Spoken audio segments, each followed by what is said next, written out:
Amis humoristes, bonjour. Aujourd'hui, nous allons vous parler d'un problème sur les H2 assez fréquent. C'est ce petit message que vous voyez à votre tableau de bord qui indique réparer 4RM, c'est-à-dire réparer le système des 4 roues motrices. Alors, ça ne veut pas dire qu'il ne fonctionne plus en 4 roues motrices, mais qu'il y a un problème dans le système. Ça veut dire qu'en gros, ce petit module ne fonctionne plus. On ne peut plus passer en blocage, même en blocage court, ça ne fonctionne plus. Parfois, tout reste allumé, etc. Donc, ça veut dire qu'il y a forcément un problème. Alors, pas de panique. Pour vérifier ça, vous pouvez le faire bien vous-même. Commencez par vérifier déjà les connectiques d'ici. Il faut démonter cette partie-là. Vérifier qu'il est bien en fonctionnement, qu'il n'a pas pris l'eau. Vous pouvez également vérifier une deuxième chose très importante. Le système est relié sous le tableau de bord.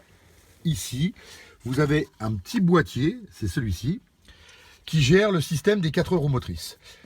Troisième chose également, c'est le moteur qui se trouve donc sous la voiture par ici. Au niveau de la boîte de transfert, c'est un petit moteur électrique qui lui en fait est commandé par ce petit boîtier et qui donne les infos et qui permet effectivement de faire les différents passages que vous retrouvez au tableau de bord.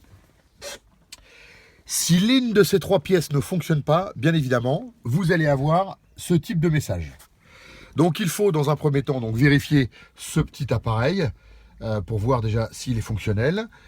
Démonter ce petit boîtier, enlever les vis et vérifier qu'il n'a pas pris l'eau, qu'il n'est pas abîmé, parce que c'est des circuits électroniques.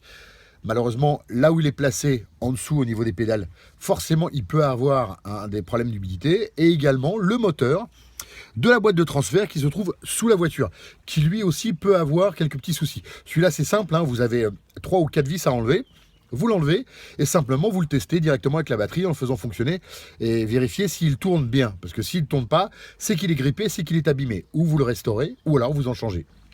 Voilà, je pense que ça a été assez complet. Si vous avez besoin de plus d'informations pour réparer votre système de 4 roues motrices, n'hésitez pas à nous contacter à la télé du Hummer. À très bientôt.